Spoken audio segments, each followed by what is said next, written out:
coming from the hot stove league. Now, typically, if you love your baseball, you know that the hot stove league in January is typically lame.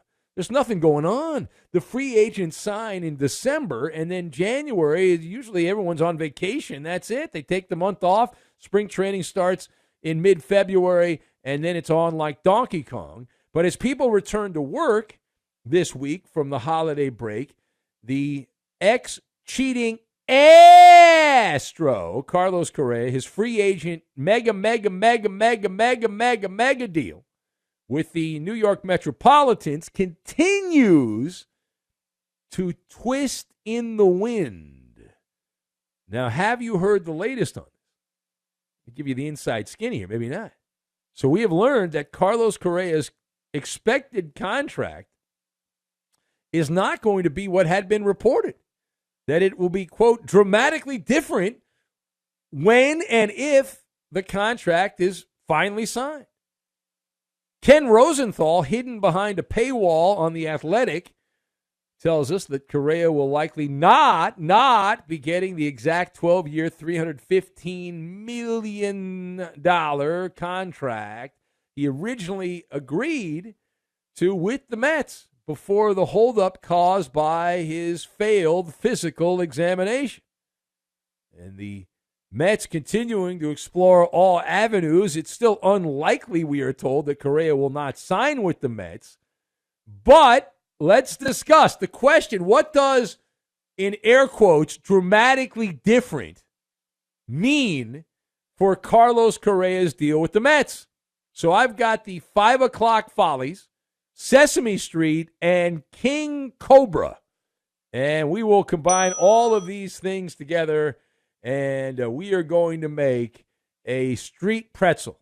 Now, they're good pretzels in New York. You got to get them when they're fresh. But the Philadelphia pretzel's better than the New York pretzel. That's just the way it is. All right, so to lead off here, the phrase dramatically different, when you listen between the words here, intentionally vague.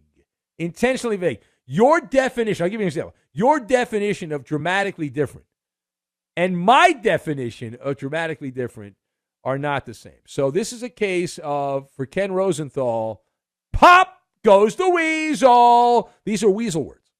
Is this merely going to be some extra legalese tossed in at the end of the contract, an escape portal, an eject button, if you will, weaved into the contract? Is that all this is going to be? Will this be a complete do-over?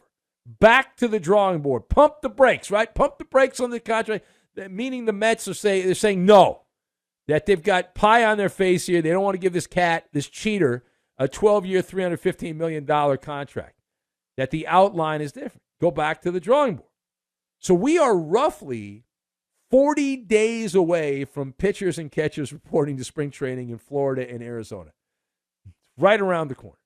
And so you have a little time. You got about a month to work out the kinks. But Stephen Cohen, the hedge fund owner of the Mets here, guilty of a boner, right? This is a ownership boner. He got so excited that he had a chance to get Carlos Correa, and he wanted him before. He went to the Giants, and then there was a escape from San Francisco, and Cohen irrationally agreed to this big contract. It's the 5 o'clock Follies.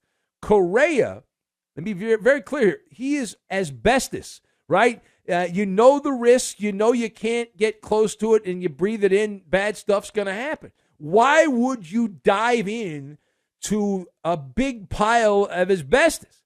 And that's what the Mets are doing here. And it seems like they've realized after they agreed to the contract, much like the Giants, when the Giants are like, wait a minute, this doesn't make sense. What are we doing here?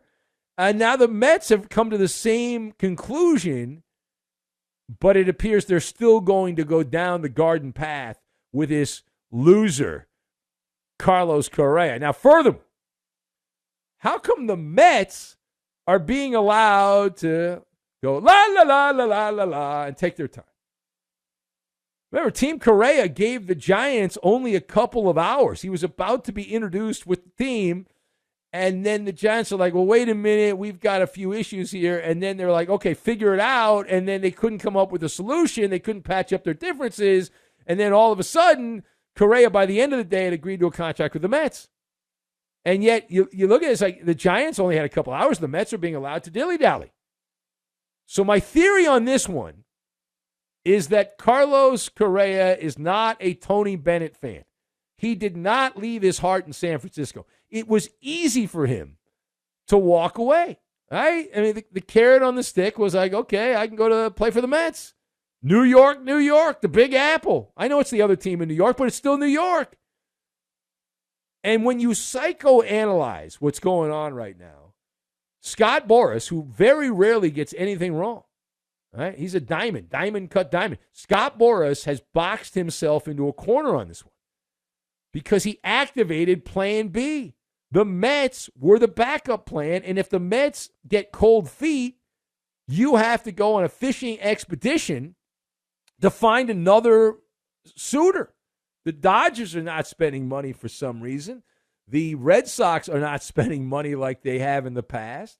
The Giants don't make sense because they already balked at that. There's nobody left. Budgets have been set for baseball teams. Teams are chilling, as we said, before spring training. So there is motivation to compromise and meet in the middle and get a deal done for the cheater, Carlos Correa. He's got to be more flexible. So now I noticed that the spin job coming from Scott Boras and his camp, I don't know if you noticed it or not, but I picked up on it. I know you're on the edge of your seat trying to, what is it? So it was a bit of a warning.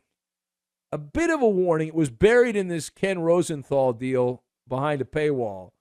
But he randomly reported that the concern is, will Carlos Correa be happy with the contract? Like, he doesn't have any other options. He's going to be a Met, most likely. But are you going to offend his luxury store lifestyle? Right? Are you going to offend him with the offer? So that's a warning. It was planted. It was coded. It was a dog whistle from Scott Boras. But it's like, hey, you better make sure you don't piss this guy off. You got to make sure that he's happy. And if you give him a lowball offer, he's not going to be happy. Don't screw him over because he's going to go. Carlos Correa is going to go Sesame Street. He's going to turn into Oscar the Grouch. And we know from his days in Houston that Carlos Correa knows a thing or two about trash cans. And he knows how they operate. All right, parting shot. So I want to turn the page on the Correa thing. Is it true that the Mets lavish spending? All right, you get money. Everybody gets money. That this is going to lead to a salary cap in Major League Baseball. That is another story that's being floated, that there's so much anger. There's so much angst among the ownership class, the aristocrats, that they would like to see a hard salary cap in baseball. So to answer the question on this side of the microphone, I'm shaking my head no. The Mets payroll is 33% higher than the next highest team. That's the Yankees. 33%. Almost $100 million higher, the Mets payroll in 2023. Now, it doesn't guarantee anything. That's the main argument. In baseball, it doesn't guarantee a damn thing. You can spend.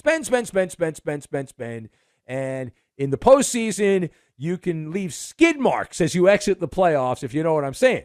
Now, we mentioned in a previous episode of this show that a group of penny-pinching owners was rebelling against Stephen Cohen, the hedge fund guy. And there's been a lot of internal huffing and puffing from the people I know that work in that business. A lot of it is pearl clutching, and it's not fair. And it's but ultimately, when push comes to shove, the grumbling owners from the teams that don't spend a lot of money, they are all bark, no bite. They are king cobra without the venom. There's no venom there, and I'll tell you why.